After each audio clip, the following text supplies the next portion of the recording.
Selamat pagi teman-teman, selamat jumpa lagi, salam sehat. Hari ini kita akan mulai pelajaran agama dengan tema Yesus mengutus Roh Kudus. Yesus mengutus Roh Kudus. Sesudah kebangkitannya dari alam maut, Yesus Kristus naik ke surga. Kenaikan Yesus inilah yang dimaksudkannya ketika ia mengatakan, adalah lebih berguna bagi kamu jika aku pergi. Sebab jikalau aku tidak pergi, penghibur itu tidak akan datang kepadamu. Tetapi jikalau aku pergi, aku akan mengutus dia kepadamu. Ia pergi kepada Bapa dan akan mengutus Roh Kudus, Roh kebenaran. Ia pergi kepada Bapa karena ia adalah anak Allah dan utusannya. Roh Kudus atau Roh kebenaran diutus untuk mengingatkan murid-muridnya akan perkataan-perkataan yang pernah diucapkan Yesus semasa tinggal bersama-sama dengan para murid.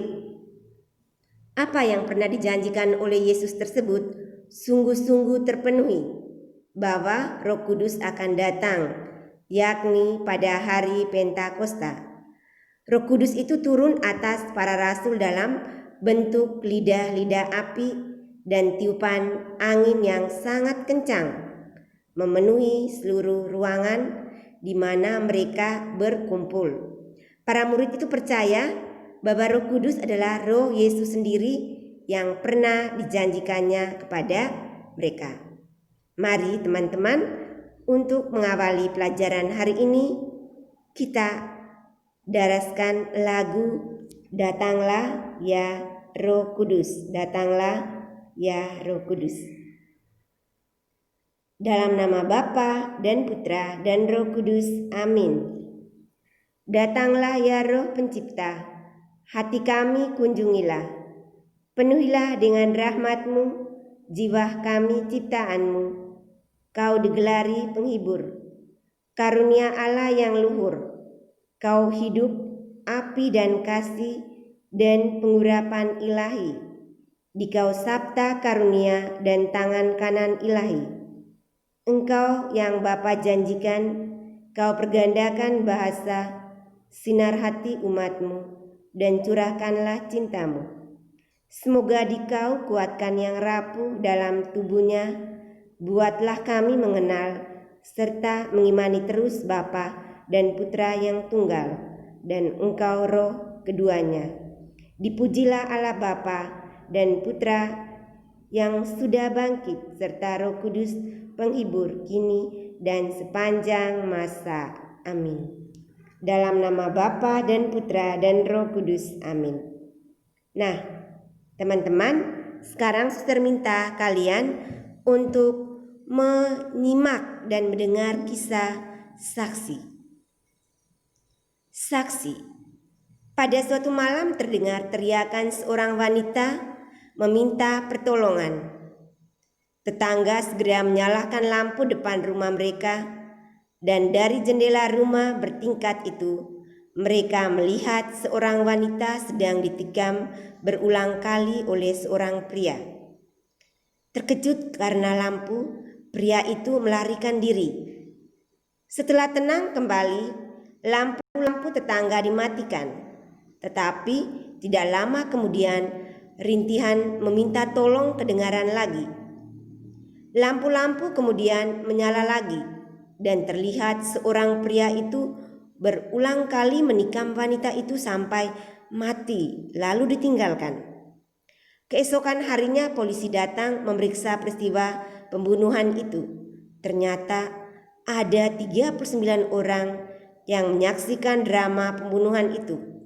Semua memiliki telepon di kamarnya, tapi tidak ada satupun dari mereka yang memberi pertolongan ataupun mengangkat telepon untuk menelepon polisi supaya datang menolong wanita itu.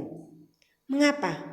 Mereka semua takut menjadi saksi atau peristiwa itu. Nah, teman-teman, banyak orang tidak berani untuk menjadi saksi. Biasanya hal ini karena apa? Karena mereka itu takut kurang peduli terhadap nasib orang lain, tidak mau repot, tidak mau berkorban demi menegakkan kebenaran. Adanya sikap yang tidak mau untuk menjadi saksi yang jujur dan adil itu dapat mengorbankan orang lain.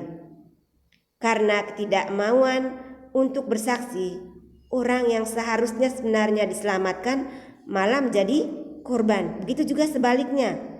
Karena kesaksian yang tidak jujur menyebabkan orang yang bersalah menjadi dibenarkan. Orang yang berani untuk memberi kesaksian biasanya adalah orang yang siap untuk menanggung resiko. Maka sedikit sekali orang yang mau memberi kesaksian. Bagaimana dengan kamu? Apakah siap dan berani untuk menjadi saksi secara jujur dan adil? Ini menjadi pertanyaan refleksi untuk kita. Pertanyaan ini bisa kita jawab di Edmodo. Lalu yang kedua, apa sih pesan yang kalian dapat dari kisah saksi tadi? Apa pesan yang kalian dapat dari kisah saksi tadi?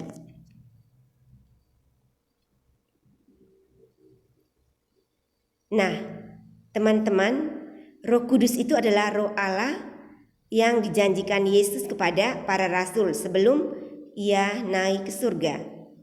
Pada saat itu Yesus menjanjikan Roh yang akan membantu para rasul dalam melanjutkan karya dan pewartaan Yesus tentang kabar sukacita kerajaan Allah. Nah, sekarang kita akan mendalami kisah turunnya Roh Kudus atas para rasul dari Injil Yohanes bab 16 ayat 8 sampai 15. Silakan teman-teman yang punya kitab suci dibuka kitab sucinya. Yang tidak punya bisa dilihat di Google ya, di Google. Ketik Yohanes 16 ayat 8 sampai 15. Pasti kalian langsung menemukan. Terus yakin dan percaya teman-teman bisa. Nah, setelah membaca, teman-teman silakan menjawab ketiga pertanyaan ini. Yang pertama, Yesus menjanjikan apa kepada para rasul? Yang kedua, disebut dengan apakah Roh Kudus yang dijanjikan oleh Yesus itu? Menurutmu, mengapa disebut demikian? Yang ketiga, apa harapan Yesus tentang kehidupan rasul-rasul bila Roh Kudus ada dalam diri mereka? Setelah itu, kalian juga suster minta untuk melihat dari kisah para rasul bab 2 ayat 1 sampai 13. Lalu setelah membaca, kalian menjawab dua pertanyaan ini. Tanda apa saja yang menyertai kehadiran Roh Kudus dalam peristiwa Pentakosta? Yang kedua, apakah Roh Kudus masih bekerja dalam gereja atau kehidupan orang-orang Kristiani zaman sekarang? Jelaskan menurut pendapatmu. Nah, teman-teman, setelah Yesus disalibkan, wafat dan dimakamkan, para rasul itu mengalami kesedihan, kebingungan, ketakutan yang sangat luar biasa. Mereka sedih karena apa? Karena merasa ditinggalkan oleh gurunya yang selama ini menjadi andalan hidup mereka, yang mereka kagumi. Mereka takut untuk memberi kesaksian tentang Yesus. Mereka senantiasa menantikan terpenuhinya janji Yesus itu untuk mengutus Roh penghibur, yaitu Roh kebenaran. Roh Kudus adalah Roh kebenaran yang mengajarkan tentang kebenaran Allah, yaitu mewartakan tentang Yesus Kristus sendiri dan karya penyelamatannya. Roh Kudus adalah Roh kebenaran yang menuntun gereja kepada kekudusan. Dengan hidup mengikuti tuntunan dan bimbingan Roh Kudus, maka setiap orang akan memperoleh keselamatan. Roh Kudus adalah Roh kebenaran yang menggerakkan, mendorong, kemudian juga menguatkan dan memberikan semangat kepada gereja. Untuk apa? Untuk berkarya dan mewartakan kerajaan Allah. Roh Kudus adalah Roh kebenaran karena ia akan selalu membimbing dan memimpin kita menuju kepada seluruh kebenaran Allah. Roh Kudus adalah roh kebenaran karena apa yang dikatakan, apa yang didengar, dan apa yang diberitakan itu berasal dari Allah. Jadi semuanya itu berasal dari Allah.